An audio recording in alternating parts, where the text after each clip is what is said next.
Mga seryosong irregularidad sa paghahawak ng confidential funds na maaaring mauwi sa plunder o pandarambong.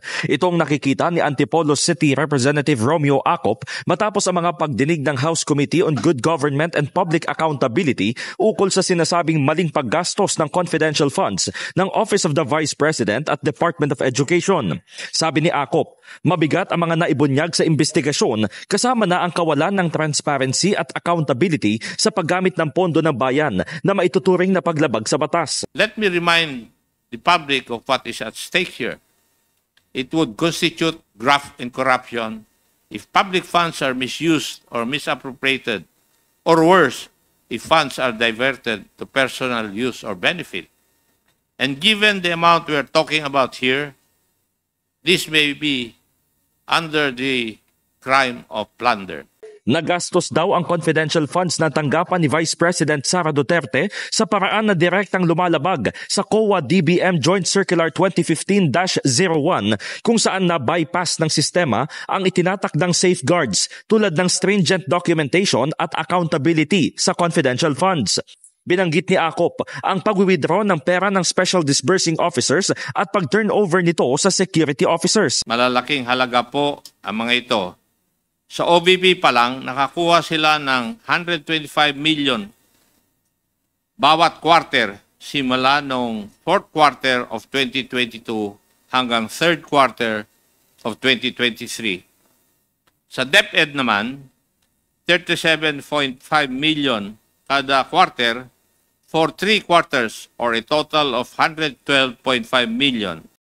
Tila ba sinasaya tayong nililigaw at pinapagulo ang narrative sa kung ano ba talaga ang nangyari sa OVP at DepEd confidential funds. Naniniwala rin si Good Government Panel Chairman Joel Chua na kailangan ng higpitan ang alituntunin sa paggastos ng confidential funds. Panahon na upang magpatupad ng mas mahigpit na mga alituntunin sa paggamit ng mga confidential fund para sa mga confidential na gastos. Bagamat mahalaga ang mga confidential funds para sa pambansang seguridad, dapat itong balansihin sa tungkulin ng gobyerno na protektahan ang paggamit ng pampublikong pondo at ipatupad ang kinakailangang pagbabago sa batas. Samantala, sa presentation ni Lanao del Sur Representative Zia Alonto Adyong, ibinunyag nito na ang 4 pang bagong pangalan na nakalagay sa acknowledgement receipts ng opisina ni Duterte na ginamit para i-justify ang confidential expenses. Ito ay sina Alice Crescencio, Milky Secuya, Sally at Sheila na questionable umano dahil sa pare-parehong pirma, tinta ng ballpen at geographical locations. Both in the name of Milky Secuya, both had done on the same day. Same po pinirmahan on the same day, same address in Zambales, and using the same pen.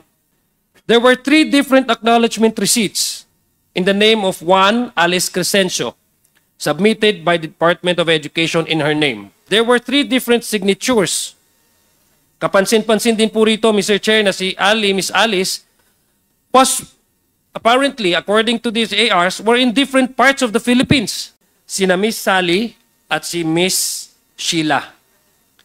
Magkakaibang pangalan po ito, Mr. Chair, at malamang magkakaibang tao. Isa lang po ang pirma nila. Posibleng pagkatapos na ng Christmas break, mailalabas ang partial committee report ng Good Government Panel. Ngunit hindi pa raw tatapusin ang mga pagdinig. Sa ilalim ng batas, ang itinakdang threshold para sa kasong plunder ay hindi bababa sa 50 milyong piso. In the heart of changing lives, ako si Brigada Haji Caaminio ng 105.1 Brigada News FM Manila, the Music and News Authority.